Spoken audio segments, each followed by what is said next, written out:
Does anyone else's dog dismantle the sofa overnight and make a den? Or is it just a Chester thing? It's Sunday morning, it's wee-weeing down. The plan was to put some slug pellets on some of the wheat. This wet sort of weather is ideal for slugs because they can move around quite freely. It doesn't dry them out, the soil. They can eat and munch and whatever they want to do. But it's not ideal for travelling on the field to put slug pellets on. So I might just go up the field with the buggy, see what sort of mess it makes just now before I put the slug pellets on and put pellets in it. So I'm just going to dig this buggy out the shed and try it, I think. Actually, before we go outside, which tractor should we put in the workshop next to work on after we finish the 1690? Should it be the Massey 1200, which will, to be fair, be a massive project? I was trying to twist the neighbours' arms to do it up, but it might be a nice little winter project for them because they're really good at doing things up. We've done a few batements, but they don't seem that keen. Or should we just tackle something that's a little bit easier to do ourselves and get the MB track in there? So I need to sort out a bonnet side panel. The MB track man that does parts did say he had one, but I've not managed to get hold of him recently to get it up here. And then a lot of it is just sort of like fabrication work. Apparently you can buy the corners, is it granite or something that make them, the mud guards and the steps and all that. To be honest, the mud guards are fine. The steps you can still buy. This obviously needs a bit of repair in the corner. That drip thing or gutter, you can still buy that. We've obviously got to sort out the electrical problem because it's a bit funny starting at the moment. But I think this would be quicker to do up. Well, it's definitely going to be quicker to do up than the Massey 1200. And I suppose it's criminal to let it look like it does. It definitely needs doing. The other thing is as well is I think if you take it in there and take the wheels off, it actually won't take up that much room. The other tractors in here don't need any work doing to them, I don't think. I think this is okay, original condition. This is okay, original condition. That's okay, but it probably just wants the wheels, silver on the wheels, painting, because it is just showing a bit of age. The 7830, to be honest, just needs a new front block, and Cornflakes do think they've got one. So if I can get one of them, put that on, that's fine. But yeah, MB track or 1200.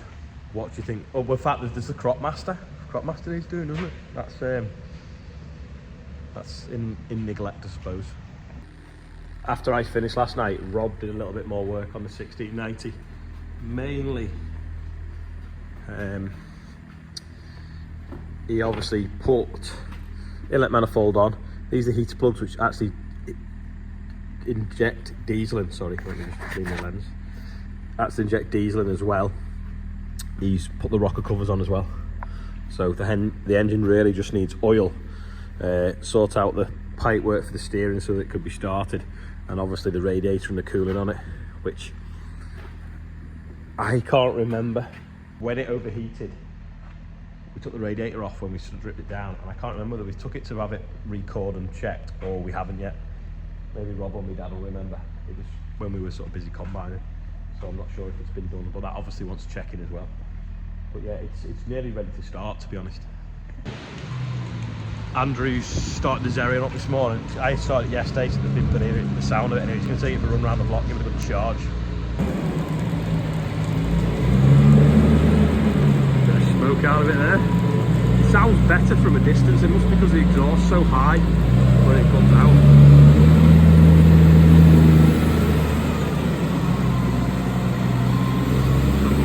The presence in hand is unbelievable. The rat is coming out. They are finding anything warm at the moment. They always get it this time of year. They come out of the fields looking for somewhere warm to live over winter. Well, we don't want them living in any of the machinery. So I think we're going to have to up the rat poison regime. We have a guy that comes at night shooting them as well. But last time he came in, to get that many. Paul the Pest Man reckons that when they make wiring looms and wires, they extrude the plastic and the wire and they use vegetable oil and it means that they're attracted to it. So I actually ordered yesterday some tea tree oil, because I think that'll, like, I don't know whether it's a fact, no one knows, but I think if I get some of that and I spray it in some of like the cubby holes and wiring looms, we used to put mothballs in a combine fuse box to stop mice getting in. It's not really practical to put mothballs all over a tractor, but I don't know whether if I coat it with tea tree oil it'll stop them, because I don't know if you ever got tea tree oil anywhere near your mouth or eyes, but it's not a pleasant experience. So I'm going to get some squirty bottles and spray some of the vulnerable areas just to stop them climbing in it. It would be nice if we could fit them all in a shed, a vermin-proof shed, but unfortunately I can't fit every tractor inside. Anyway, I've just got my marker pen. I'm just going to do something with the buggy. We use how it's Sunday, and we sometimes used to do Diversification-Sunday. Right, so I've drawn a graph, effort and reward axis, and an income stream axis. So we'll start, hey, with farming.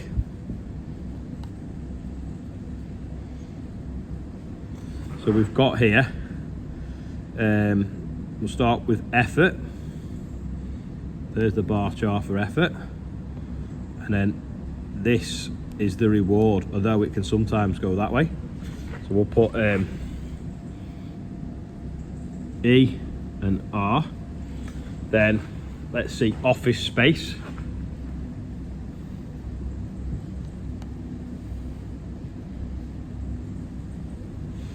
So effort, quite low now they're originally built,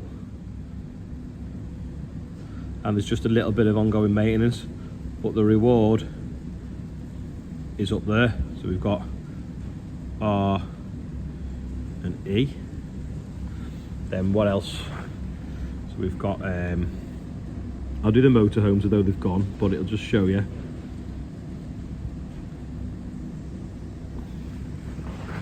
Now, that was kind of down here for both, but if I had the time and could have put more effort in,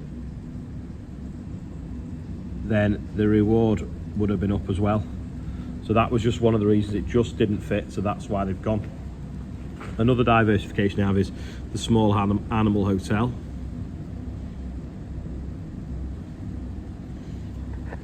Set that up a few years ago with an ex-girlfriend. Someone else runs it for me now, so very little effort from me, but also not really much reward. But if you were doing it yourself, it's a great diversification project because there can be huge rewards, especially when people are prepared to pay £15 a day for you to look after the pigeon for them, and rabbits and guinea pigs and things. So at the moment, sort of small effort and sort of decent-ish reward. Just try and put the ease in so you can see. Right, now contracting. This is an interesting one. So depending on the season and what you do, I don't really do much contracting now, only really the combining. So the effort can be huge at some times, but the reward basically matches. So it's good at justifying machinery, but it's not going to make me rich. So E. Right, holiday let.